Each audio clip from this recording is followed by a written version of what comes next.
कोशिका झिल्ली या प्लाज्मा मेम्ब्रेन के बारे में हम लोग पढ़ेंगे। ठीक है, आज हम लोग कोशिका भित्ति के बारे में चर्चा करेंगे कि कोशिका भित्ति क्या है।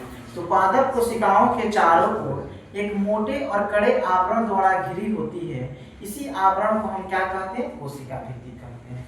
यानी पादप कोशिकाओं के चारों ओर एक मोटे और कड़े आवरण द्वारा घिरी होती है, इसे हम क्या कहते हैं? कोशिका भित्ति कहते हैं। और कोशिका भित्ति सेल्यूलोज की बनी होती है। कोशिका भित्ति किसकी बनी होती है? सेल्यूलोज की बनी होती है, जो कि जटिल पदार्थ है, जो संरचनात्मक दृढ़ता प्रदान करता है, संरचनात्मक दृढ़ता प्रदान करता है। और ये कोशिका भित्ति इसी कारण कोशिका भित्ति क्या होती है? तो कड़ी और निर्जीव होती है। इसी कारण कोशिका भित्ति कड़ी और निर्जीव होती है। ठीक है ना। और इस कोशिका भित्ति का कार्य क्या है? तो कोशिका भित्ति का कार्य है, यह कोशिका को निश्चित प्रदान करती है, निश्चित रूप प्रदान करती है। और दूसरा कार्य है, कोशिका को सुरक्षा और सहारा प्रदान करती है।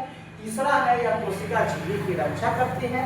और चौथा है, यह कोशिका को सूखने से बचाती है। ठीक है, अब आते हैं कोशिका द्रव्य के बारे में। ठीक है, कोशिका द्रव्य क्या है? साइटोप्लाज्म क्या है? तो जीव द्रव्य का वह भाग जो कोशिका भित्ति और केंद्रक के बीच होता है। जीव द्रव्य का वह भाग जो कोशिका भित्ति और केंद्रक के बीच होता है, उसे हम क्या कहते हैं? कोशिका द्रव्य कहते हैं। और कोशिका द्रव्य चिपचिपा और गाढ़ा परभासी होता है। चिपचिपा और गाढ़ा परभासी होता है।